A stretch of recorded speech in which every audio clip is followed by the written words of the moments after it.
Penyanyi sekaligus kakak kandung Krisdayanti Yuni Syara benar-benar jengah dengan pemberitaan miring seputar dirinya yang diisukan telah menjalin kedekatan dengan suami sejawatnya Maya Estianty, yakni pengusaha Irwan Musri.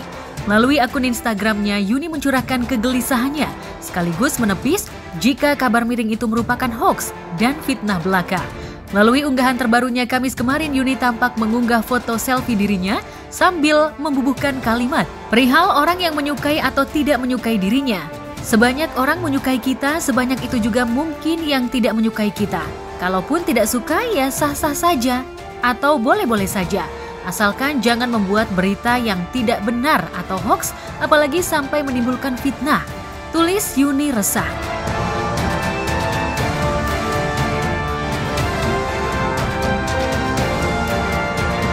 Tak hanya menepis seraya mencurahkan isi hatinya, Yuni juga mewanti-wanti sang penyebar berita hoaks untuk tidak terus memperkeruh dan mengeluarkan kabar yang tidak terbukti kebenarannya.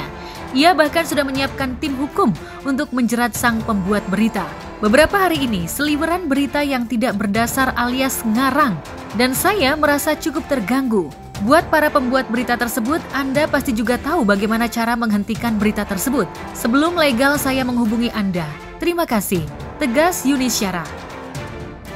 Kalau kita berbicara berawal dari postingan di story Instagramnya Yuni Syara, itu hanya sebagai satu pemberitahuan kepada media sosial atau akun-akun.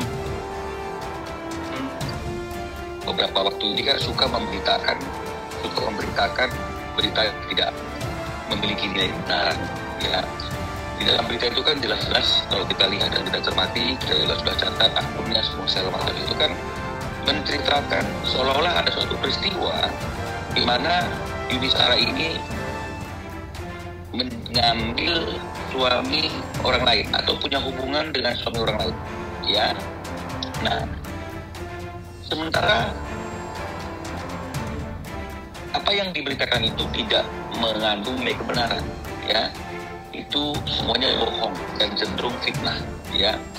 Karena sampai hari ini kita tahu sendiri tidak ada konfirmasi apapun, tidak ada pernyataan apapun dari orang yang bersangkutan yang dikatakan memiliki hubungan dengan klien kami, dan juga istri daripada orang yang bersangkutan juga tidak melakukan klarifikasi dan pernyataan apapun, ya. Nah, jadi dasar berita itu apa? Gitu. Ya, jadi jangan suka membuat berita-berita yang tidak didasarkan pada, karena itu akan dapat dikategorikan sebagai kebohongan publik. Ya, publik disajikan informasi-informasi yang menyesatkan.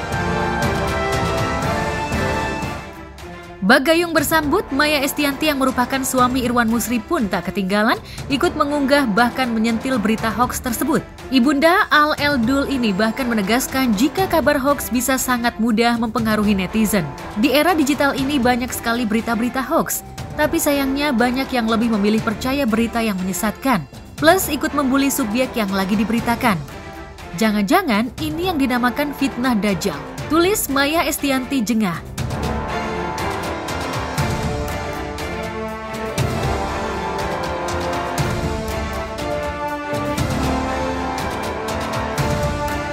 Tahu jika Maya ikut menepis kabar hoaks? Kakak kandung Krisdayanti itu pun langsung memberikan komentar dengan bahasa Jawa dalam unggahan Maya Estianty tersebut.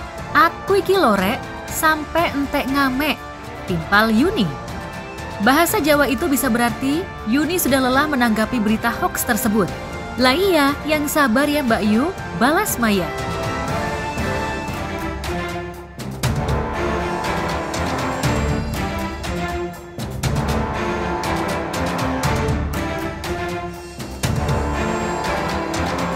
Hingga berita ini beredar di jagat maya, belum diketahui siapa atau akun mana yang menyebarkan berita hoaks tersebut. Namun dari beberapa pemberitaan online, Yuni kabarnya sudah mendapuk Minola Sebayang selaku kuasa hukum untuk menyelidiki kasus penyebaran berita fitnah dan hoaks yang menimpanya. Tadinya klien kami itu ingin tidak merespon, ya. Kita berpikir bahwa ya biasalah orang-orang menulis sesuatu yang eye-catching untuk dibaca oleh netizen atau oleh masyarakat untuk menaikkan akunnya, untuk menaikkan medianya atau apapun gitu ya. Tapi kita menganggap nanti pasti akan diam sendiri kalau memang misalnya kita tidak terlalu merespon ya. Karena jangan-jangan mereka ingin kita ada respon untuk menaikkan akunnya mereka, kan begitu. Nah, tapi kalau ini terus menerus ya, artinya itu mereka lakukan, ini lama-lama tentu akan menimbulkan keresahan, menimbulkan ketidaknyamanan bagi klien kami ya. Apalagi klien kami baru juga keluar dari rumah sakit dalam keadaan yang tidak fit ya, ada pemberitaan-pemberitaan yang tidak benar. Paling tidak dia pasti akan direpotkan, harus menjelaskan dan mengklarifikasi artinya dari orang-orang tertentu tentang kebenaran berita itu. Nah, jadi ini sudah sangat tidak memberikan kenyamanan. Nah, makanya ada satu postingan yang dibuat di story-nya dan di feed-nya klien kami Yunisara itu. Ini sebagai suatu peringatan. Ayo dong, gitu ya. Nah, tolong sampaikan permintaan maaf. Ya, jadi ini kan juga sejalan dengan adanya restoratif justice ya. Bagaimana semua persoalan-persoalan itu bisa kita selesaikan dulu dengan cara musyawarah dan kekeluargaan. Jadi ayo dong.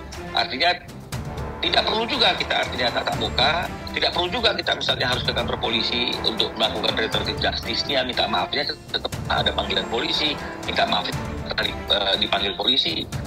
Dan sekarang kami himbau ya agar akun-akun itu atau media-media yang memberitakan berita-berita yang hoax itu men-take down beritanya segera mungkin dan kemudian meminta maaf.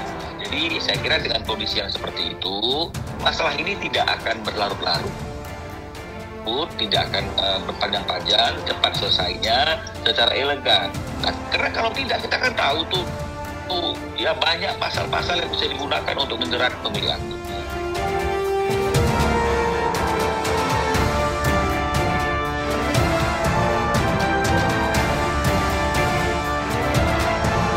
Di tengah kasus berita hoaks yang menerpa kehidupan Yunisyara, sidang kasus lanjutan banding atas vonis hukuman yang telah diterima Ferry Irawan selaku terdakwa KDRT terhadap istrinya Vena Melinda tampaknya masih sengit di Pengadilan Negeri Kediri, Jawa Timur.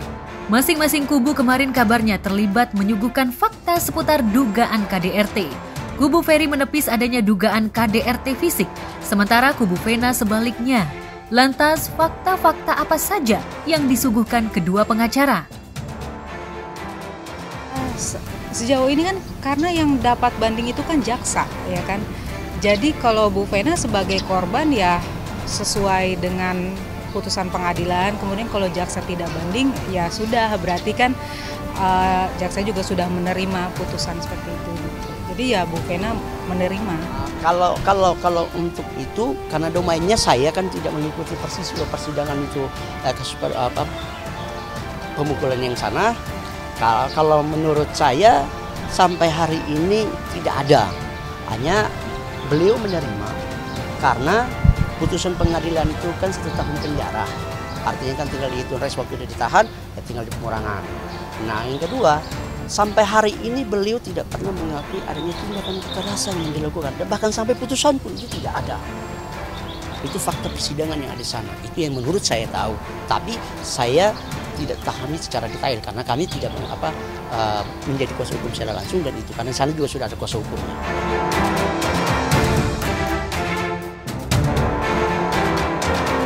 Sebelum adu bukti di meja hijau, Ibunda Ferry dan pengacaranya memang sudah membeberkan fakta seputar tidak adanya KDRT fisik.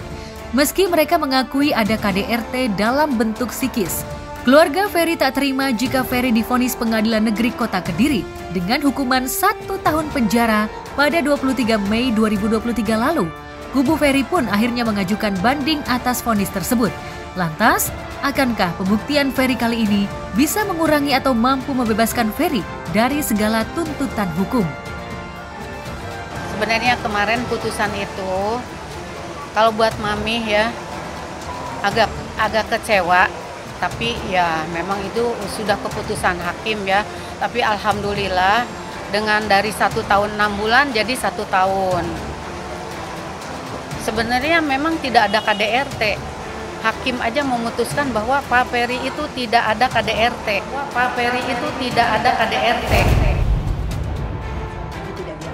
Tapi kan negara sudah yang bekerja kan negara. Aku sebagai korban kan sudah melalui proses ini. Artinya kalau negara sudah menyatakan itu, kalau misalkan ada ketidakpengakuan itu kan itu haknya dia. Dan saya memang tidak pernah sama sekali melakukan sanksi seperti yang dilakukan selama ini. Harusnya sih udah langsung bebas itu. Jadi tidak ada 1 tahun. Harusnya memang udah langsung bebas karena kan waktu sidang pertama aja di sana Ferry kan tanya ke Venanya langsung, kamu pernah dipukul gak? Tidak. Hidungnya pernah patah? Tidak. Jadi semua dibilangnya tidak. Kadang-kadang jawabannya, aduh lupa katanya. Di situ aja udah jawabannya udah inilah, udah nggak benar gitu Venanya. Karena kan mungkin memang tidak ada KDRT, karena Ferry itu tidak sejahat itu gitu loh.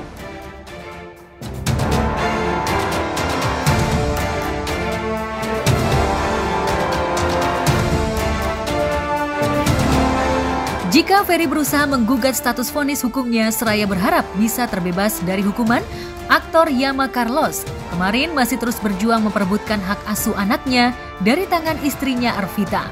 Yama menuding janji kubu Arvita yang ingin mempertemukannya dengan anaknya hanya bohong belaka. Padahal sebelumnya melalui kuasa hukumnya, kubu Arvita berjanji akan mempertemukan anak dengan sang ayah.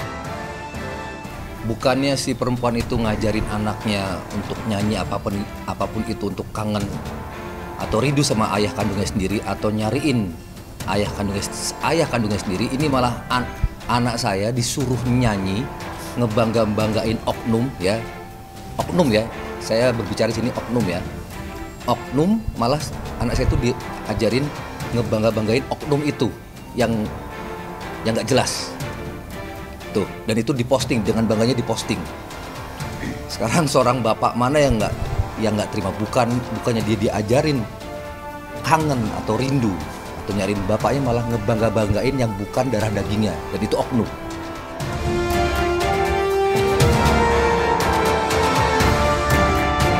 Akibatnya, Yama yang sudah mantap melaporkan Arvita dengan tuduhan penelantaran anak, kemarin kembali menyambangi kantor kepolisian Polres Kota Tangerang Selatan guna mendapatkan kejelasan ihwal kasus penelantaran anak yang dilaporkannya. Sebuah fakta terkuak dari keterangan kubu Yama, jika hingga 3 kali panggilan, Arvita belum juga datang ke kantor kepolisian Polres Tangerang Selatan. Kubu Arvita berdalih tengah berada di luar kota hingga tak bisa memenuhi panggilan. Namun, kubu Yama ragu dengan keterangan istrinya tersebut. Agenda kami di sini bertanya ya Bang ya. Hanya mungkin menanyakan. Iya. Menanyakan bahwa pihak perempuan sudah ada undangan sebanyak 2 kali. Yang pertama, undangan pertama tidak hadir. Yang undangan kedua hari Senin kemarin juga tidak hadir. Alasannya adalah lagi di luar kota. Nah, nggak tahu nih di luar kotanya ngapain nih. Setahu saya ya, nggak ada pekerjaan tetap atau job desk tetap tuh kayaknya nggak ada. Dan setahu saya nggak ada.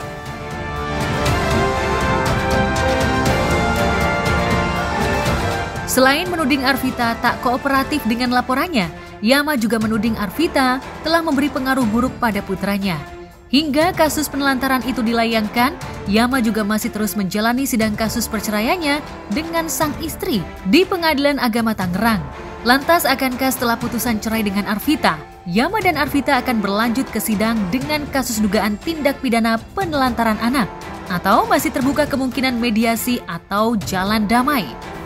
Dia berbuat bohong, mengajari bohong